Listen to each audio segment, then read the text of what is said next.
17h40, merci de suivre ce flash d'information. Ouvrons ce flash dans la commune d'Abobo, précisément au quartier à Boboté. Un gros trou en plein milieu de la voie gêne considérablement les automobilistes. Cette dégradation du bitume occasionne généralement des embouteillages et des accrochages dans ce quartier. Une réelle difficulté pour les usagers de cette voie, mais également pour les populations qui vivent dans cette zone. Notre reporter Abdoulaziz Guira s'est rendu dans ce quartier populaire pour un constat. Son reportage dans le 19h30.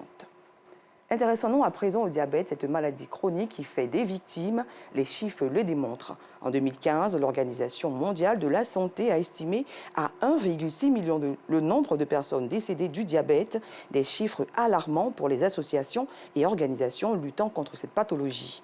À l'occasion de la Journée mondiale du diabète qui se tient tous les 14 novembre, l'association Obésité et Diabète de Côte d'Ivoire a organisé la 13e édition de cette journée au sein de la cité Djibi Angré dans la commune de Cocody. Cette cérémonie a été marquée par une séance de dépistage à l'intention des participants.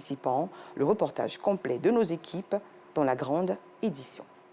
Bonne nouvelle pour les populations de Gros-Gros dans la ville de Tiébissou.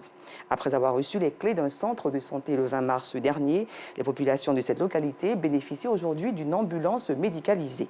Ce don du ministre de la Santé s'est fait en présence des forces vives de la région, suivant ce reportage d'Anicette Conan-Blessing.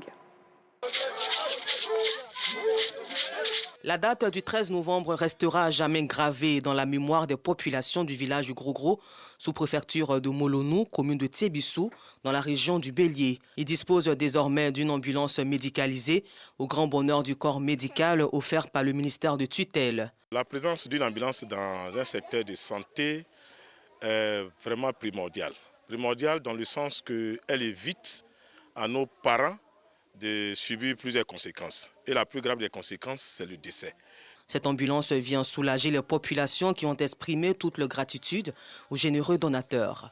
Nous sommes dans la joie ce matin. Désormais, on est soulagés. Devant tous les cas de figure, on pourra donc évacuer nos parents à Tiébissou. Les remerciements vont au président de la République, son Excellence Alassane Ouattara, dont la politique sociale s'exprime par la construction des infrastructures de base. Il faut d'abord rendre gloire à Dieu et remercier son Excellence le président Alassane Ouattara qui a compris que nos parents, certains sont dans la difficulté pour que ce village de Gros-Gros et ses environs ait cette ambulance pour évacuer nos frères, nos mamans, nos enfants malades vers la ville. Occasion toute trouvée pour le préfet de région d'inviter les populations à se rendre désormais à l'hôpital pour leurs besoins médicaux et surtout prendre soin de ce présent. Grâce au programme social du gouvernement ivoirien, les populations de Gros-Gros vivront désormais dans de meilleures conditions. Une page culture dans ce flash, la commune du Plateau a récemment abrité une cérémonie de distinction de personnalités des médias et acteurs culturels, initiée par les promoteurs du concert du groupe Zouglou, les patrons au Zénith de Paris. Cette cérémonie est un symbole de reconnaissance et d'encouragement à ces personnalités du monde, des médias et de la culture qui contribuent au quotidien à la promotion de la musique Zouglou depuis sa création dans les années 90. Un tour à l'international, le Royaume-Uni a annoncé aujourd'hui le retrait anticipé de ses militaires actuellement déployés au Mali. Ce retrait se justifie par le recours de la junte au pouvoir au groupe paramilitaire russe Wagner. Le contingent du Royaume-Uni quittera la mission de la paix de l'ONU plus tôt que prévu, a indiqué le secrétaire d'État aux forces armées devant la Chambre des communes. Les États-Unis disposaient à augmenter jusqu'à 10 millions de dollars, plus de 6 milliards de francs CFA, la récompense permettant de localiser 3 chefs des Chebab en Somalie.